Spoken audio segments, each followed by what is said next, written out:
Ainsi parle l'Éternel des armées. Ainsi parle l'Éternel des armées. Ainsi parle l'Éternel des armées. Ainsi parle l'Éternel des armées. Ainsi parle l'Éternel des armées. Écoutez ma voix et ce serait votre Dieu. Écoutez ma voix et ce serait votre Dieu. Écoutez ma voix et ce serait votre Dieu.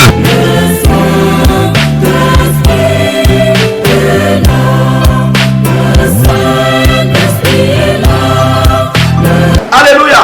Donc le chrétien qui n'a pas le baptême du Saint-Esprit, il est un pauvre. Il va se lever et il va faire ce qu'il veut. Je vous dis la vérité. Si vous n'avez pas le baptême du Saint-Esprit, voilà comment votre vie est conduite. Viens mon gars, viens. Vous voyez? Supposons que je suis un esprit et je suis venu dans sa vie. Vous voyez? Si je lui dis de prendre par ici, il va prendre par là. Si je lui dis de prendre par ici, il va prendre par là. Lui-même ne connaît pas ce qui le conduit à pouvoir faire ça. Et quand il prend la direction, et c'est une mauvaise direction, et après les millions sont partis, la destinée est partie, la gloire est partie. Maintenant il va commencer à pleurer en disant mais qu'est-ce qui m'a poussé à pouvoir prendre cette direction? Qu'est-ce qui m'a poussé à pouvoir aller là-bas? Qu'est-ce qui s'est passé de ce que je ne peux pas rester là où j'étais? Pourquoi je me suis précipité? L'esprit maléfique l'a déjà conduit dans la honte, dans la désolation, dans des problèmes, dans des dettes. Et quand l'esprit maléfique t'a plongé dedans, lui il sort maintenant. Et quand lui sort, le frère se retrouve. Lui seul dans l'erreur. Lui seul dans le trou. C'est la raison pour laquelle mes frères et sœurs dans la foi, tu peux perdre l'argent et ne perds pas le baptême du Saint-Esprit. Ton mari peut te laisser, ta femme peut te laisser, mais toi ne laisse pas le baptême du Saint-Esprit. Ton boulot peut gâter, mais que le baptême du Saint-Esprit en toi ne soit pas gâté. Les gens peuvent être contre toi. Si les gens sont contre toi, et que le baptême du Saint-Esprit n'est pas contre toi, alors tu as l'armée de l'Éternel avec toi. Alléluia. Est-ce que tu m'écoutes ce matin?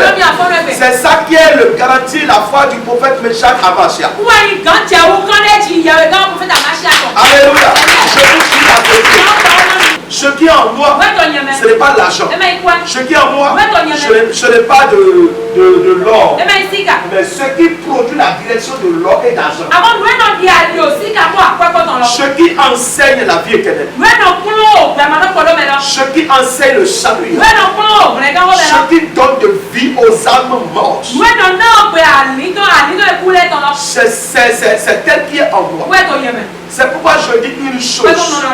Et j'aimerais que toi aussi tu sois comme ça. Ne perds jamais le baptême du Saint-Esprit. Si vous ne perdez pas le baptême du Saint-Esprit en vous, les injures ou les désolations, les abandons ou les rejets ne vont rien vous dire. Parce que premièrement, la Bible nous enseigne que le Saint-Esprit est le consolateur. Donc là où vous devez être honoré, là où vous devez avoir la victoire, et les gens ont attaqué votre victoire, les gens ont attaqué votre joie. Le Saint-Esprit est là pour pouvoir te consoler.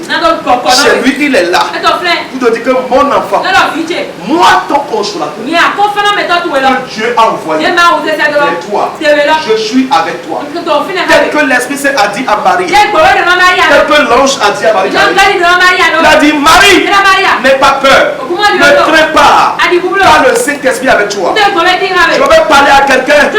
Tu as un projet il y a longtemps, le projet n'a rien donné. Je t'annonce ce matin que le Saint-Esprit est avec toi pour que ce projet soit réalisé. Alléluia. Écoutez-moi très bien. Aujourd'hui, j'avais enseigné à l'école du dimanche la foi comment il faut y arriver. Et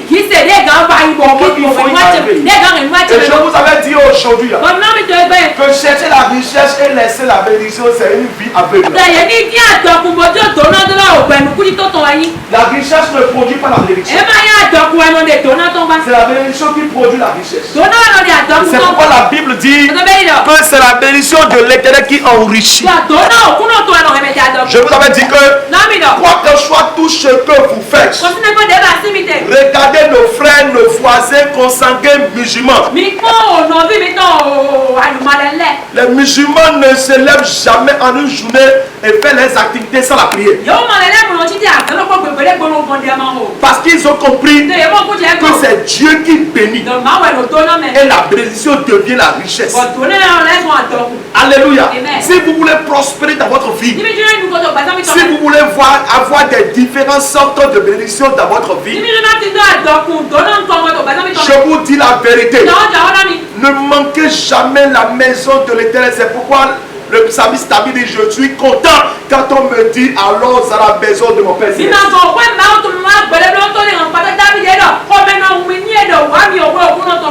Un enseignement dans la maison de Dieu est une bénédiction pour toi. La louange est une bénédiction pour toi. L'adoration est une bénédiction pour toi. La prédication est une bénédiction pour toi. Yes, par la puissance de Dieu. Alléluia. Écoutez-moi très bien. La bénédiction de Dieu dans notre vie. Alléluia. La bénédiction de Dieu dans notre vie est au reflet des arbres. Il y a certaines choses que vous ne connaissez pas. Vous voyez les arbres que Dieu a créés. Dieu a créé les arbres pour la nourriture. Et la connaissance d'un être humain est une nourriture ou une action. Vous êtes là? La connaissance de l'être humain est une nourriture pour la nation. Le discernement de quelqu'un est une gloire ou bénédiction pour quelqu'un. Alors dans le spirituel, notre grâce, notre bénédiction est identifiée. Oui, aux arbres que nous voyons sur la terre. Vous voyez tous les arbres qui sont sur la terre. Chaque arbre est au reflet de la gloire ou de la bénédiction de l'être humain.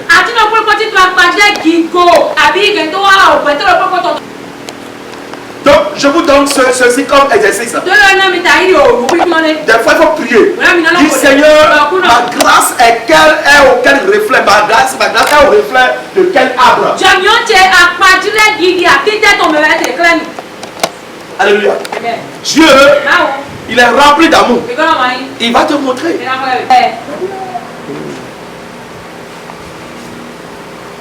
Vous voyez? Donc, le baptême du Saint-Esprit en vous fera de vous une belle personne. Mon église, écoutez-moi très bien. Je ne veux pas que vous soyez comme des autres chrétiens. Mais je veux que vous soyez des chrétiens matures. Qui ont la connaissance. Si vous avez la connaissance, je vous dis la vérité. Aucun sorcier ne peut pas vous renverser. Si vous avez la connaissance, quand vous allez voir des visions, vous saurez déjà l'explication de cette vision. Je vous dis la vérité. Parce qu'un jour, je me suis posé une question. Et dit Seigneur, mais je ne prie pas pour que les gens viennent vers moi. Mais pourquoi les gens viennent? Mais pourquoi? Vous ne connaissez pas quel genre de reflet d'arbre vous êtes sur la terre.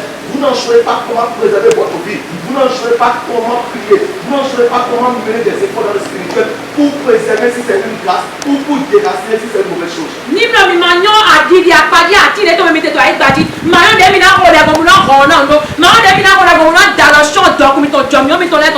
La Bible dit que dans le jardin d'Éden, Dieu a créé tous les arbres.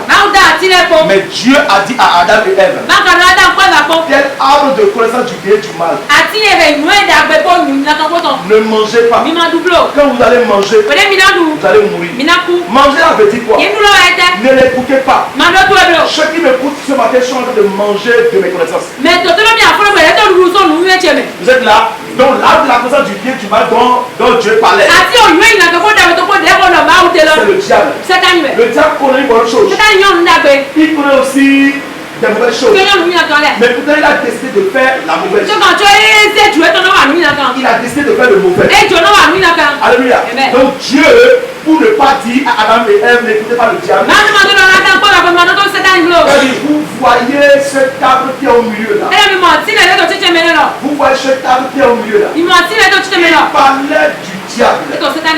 Il dit ne l'écoutez pas. Quand vous allez l'écouter, spirituellement vous allez mourir. Mourir là veut dire quoi? Le diable ou les enseignements du diable va vous faire quitter d'esprit. Et elle va vous ramener dans la chair. Alors celui qui opère dans la chair est mort spirituel. Toute mort commence par le spirituel. Il y a trois différences de mort. Il y a la mort spirituelle. Il y a la mort des affaires. Et il y a la mort physique. Si jamais tu es mort spirituellement, tes affaires vont mourir. Quand tes affaires meurent, comment? Là où les affaires sont mouries, on est attaqué par des soucis. Les soucis vont t'étaler une natte. La natte de maladie. Si tu n'as pas Christ, et c'est fini. Cette maladie va t'emporter à la mort directement. C'est pourquoi Dieu a dit à Adam et Ève, pourquoi Adam qui est là? Il connaît le bien, mais il connaît aussi le mal. Mais je vous dis, moi, ne l'écoutez pas. Il ne faut pas manger ce table. Quand Adam et Ève ont touché à ce table, quand Adam et Ève ont écouté le diable, leur vie est devenue comment? Leur vie a été détruite. Mais chers, permettez-moi de vous dire la vérité. Toute personne sur la terre qui sont nés déjà physiquement sur la terre est en train de traverser forcément un combat. Nous traversons forcément un combat. De plus, nous qui prêchons la lumière, nous qui adorons le Dieu frère, alléluia, le diable n'est pas nous voir. Il y a de la persécution à droite, à gauche, un peu partout. Alléluia. Écoute-moi très bien. Alors sur ce, tu dois comprendre que notre Seigneur Jésus nous a dit ceci. Il dit votre ennemi rôde comme un lion, cherchant qui dévoure. Il dit priez sans cesse. Il ne faut pas lui donner l'opportunité. Alléluia. Si tu l'as dit, moi je suis là. Qu'est-ce qui s'est passé? Et l'être humain a trouvé le bon chemin. Et il allait prendre le mauvais chemin. C'est parce qu'il y a une autre être qui est en lui. Maintenant, qu'est-ce qui s'est passé? Donc celui qui est sur le mauvais chemin a quitté le mauvais chemin. Et il est venu sur le bon et vrai chemin, qui est le chemin de la lumière. Parce qu'une autre être est venue en lui. Qui est là, dis moi je suis là. Donc quand on parle de la lumière, quand on parle de la vie chrétienne, nous avons besoin du baptême du Saint-Esprit. Lève-toi sur tes pieds. Du Saint-Esprit de Dieu. Baptise-moi ce matin. Baptise-moi ce matin. Il n'y a pas comme ça. Il va le faire. Saint-Esprit de Dieu, baptise-moi ce matin. Saint-Esprit de Dieu, baptise-moi ce matin. Saint-Esprit de Dieu, baptise-moi ce matin. Maintenant, prie au nom de Jésus.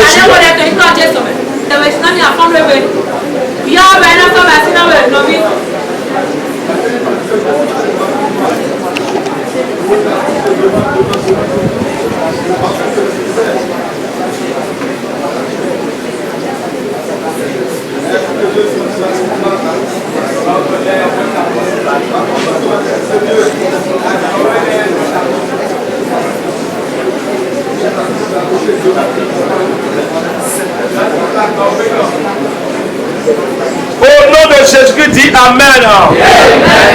Alléluia. Asseyons-nous. Le Saint-Esprit Le baptême du Saint-Esprit est une métaphore. Ce n'est pas affaire technique. Quoi. Non. C'est la raison pour laquelle elle n'est pas fréquente dans le Nouveau Testament. Elle est une métaphore. Oui, créée par Jean-Baptiste. Alléluia.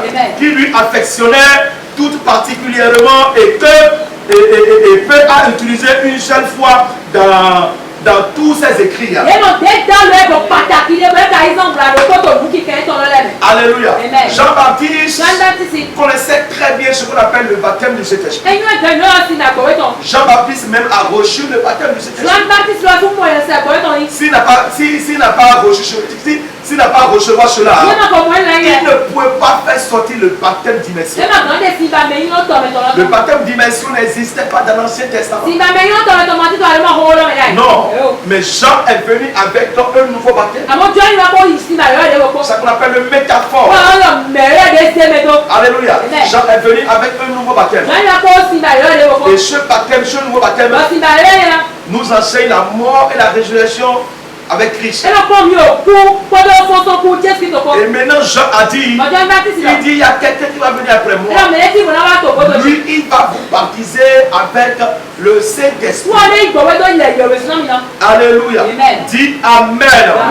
Les interprétations de l'expression. Merci. Alors les évangéliques classiques considèrent que l'expression être baptisé du Saint-Esprit est équivalente à recevoir l'Esprit. C'est le don initial de l'Esprit qui est en cause. Alléluia. Donc la métaphore du baptême suggère l'idée d'une initiation.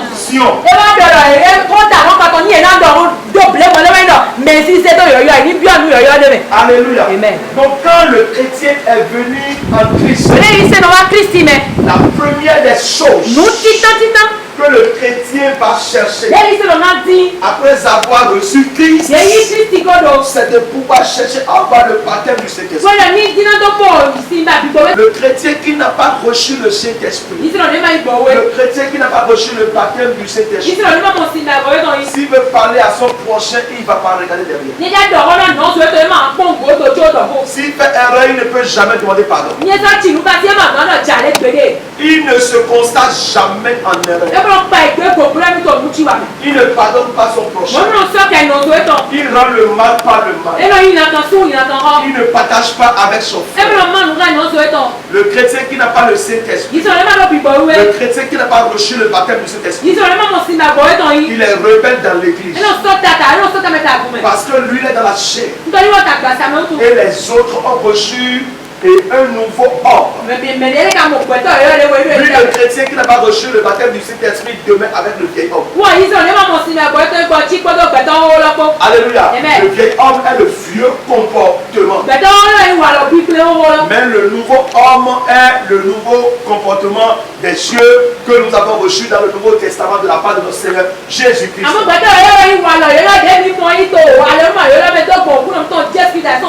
Le chrétien qui n'a pas reçu le baptême du Saint-Esprit, il est un pied dedans, un pied dehors. Le chrétien qui n'a pas reçu le baptême du Saint-Esprit, on voit encore le comportement du monde dans sa vie. Le chrétien qui n'a pas reçu le baptême du Saint-Esprit, quand il va à l'église, quand il veut aller à l'église, il se met dans la doctrine de l'église. Si la doctrine de son église disait qu'on va porter bout d'oreille, vous allez le voir, au moment où il veut aller à l'église, il ne va pas porter bout d'oreille. Mais quand il va quitter l'église et qu'il a un rendez-vous avec un gars, elle va porter bout d'oreille. Parce qu'elle n'a pas le Saint-Esprit. Le chrétien qui n'a pas le Saint-Esprit, c'est un chrétien qui va à l'église en retard. Le chrétien qui n'a pas le Saint-Esprit, le chrétien qui n'a pas reçu le baptême du Saint-Esprit, c'est quelqu'un qui ne fait pas part des dépenses de l'église. Si l'église évolue ou pas, lui ne connaît pas. Et il ne veut même pas connaître. Le chrétien qui n'a pas reçu le Saint-Esprit est un chrétien qui ne prie pas pour son église. La Bible dit qu'à l'époque, nous devons aller adorer sur la montagne dans Jérusalem que Salomon a construit. Mais Jésus a dit à la femme samaritaine, il dit, l'heure viendra où vous n'allez plus adorer sur la montagne de vos parents.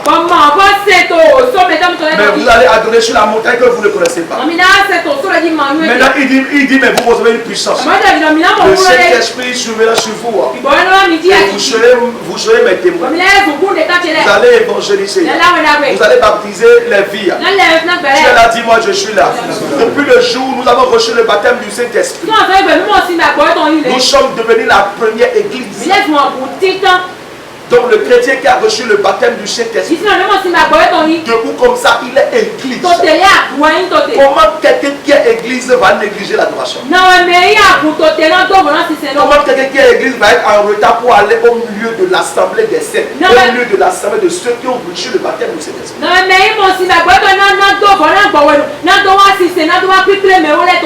Alléluia. Le chrétien qui a reçu le baptême du Saint-Esprit, il est comme Jésus qui a tendu la main pour prier au moment où Pierre était dans le noyage.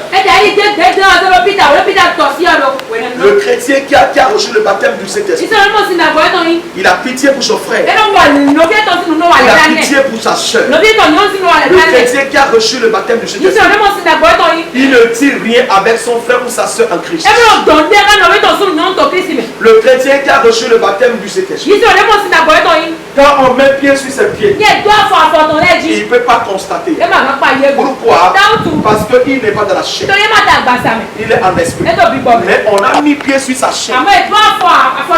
Et j'ai dit en temps normal, le chrétien qui a reçu le baptême du Saint-Esprit, si quelqu'un l'a offensé, il ne doit pas constater les douleurs.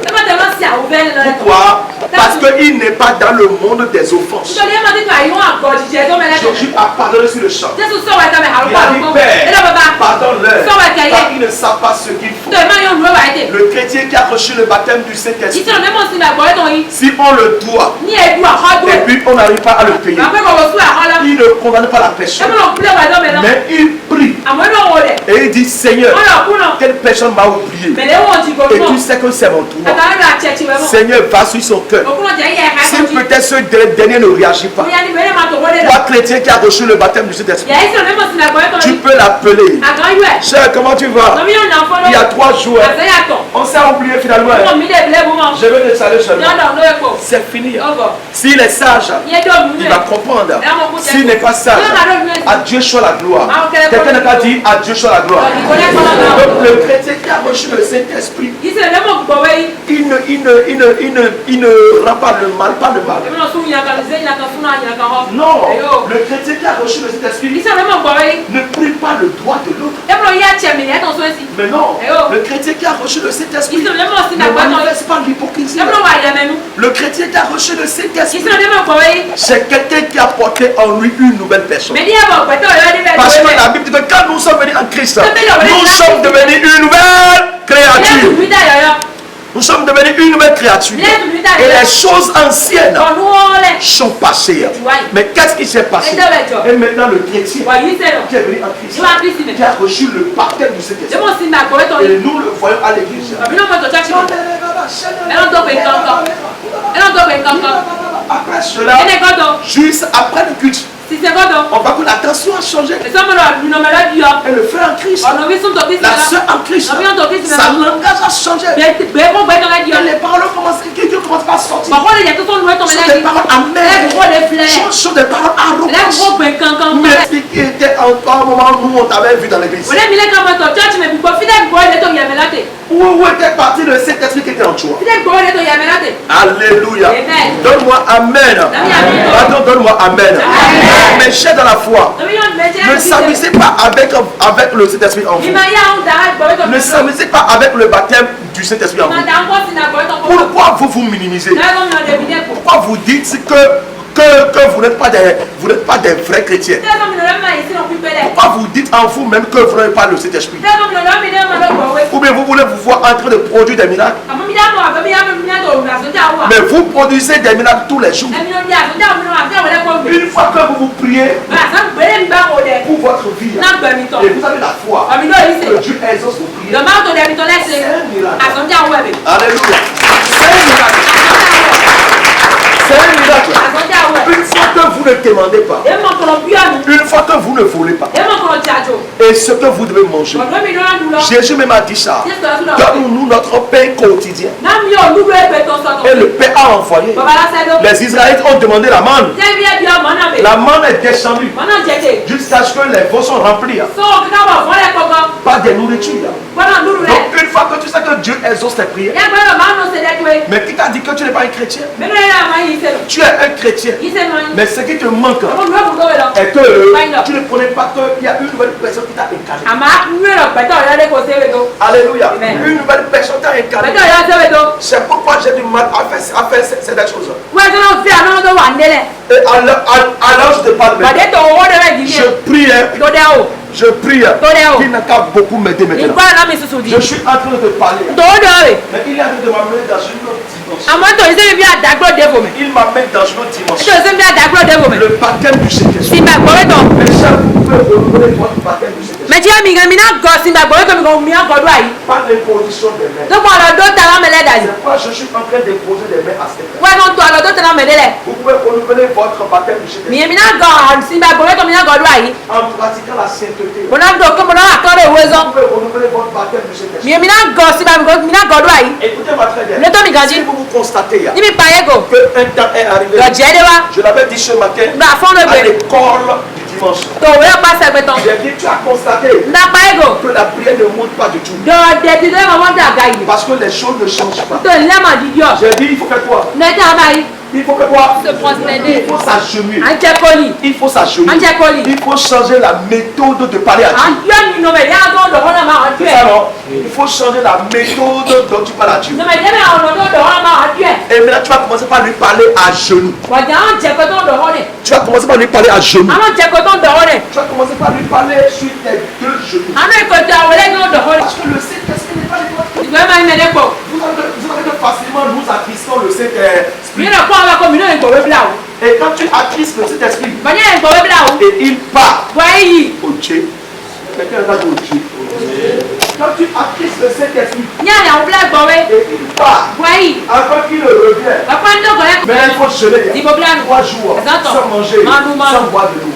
Et sois sérieux, sois sérieux envers Dieu, envers toi.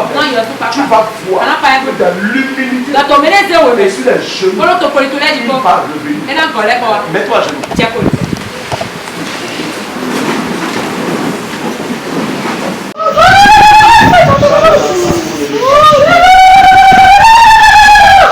Alors, sur tes deux genoux, tu vas confesser tout rapidement. Là où tu l'as attristé, il est venu pour relever l'étendard de Jésus au sein de ma Il est venu pour effacer les péchés. Il est venu pour renforcer le ministère. Dites, cet esprit nous t'avons attristé. Dites, je t'avais attristé dans mes péchés. C'est pourquoi ce matin, je les confesse. Cet esprit, je les confesse. Je confesse mes péchés. Les péchés de mes parents.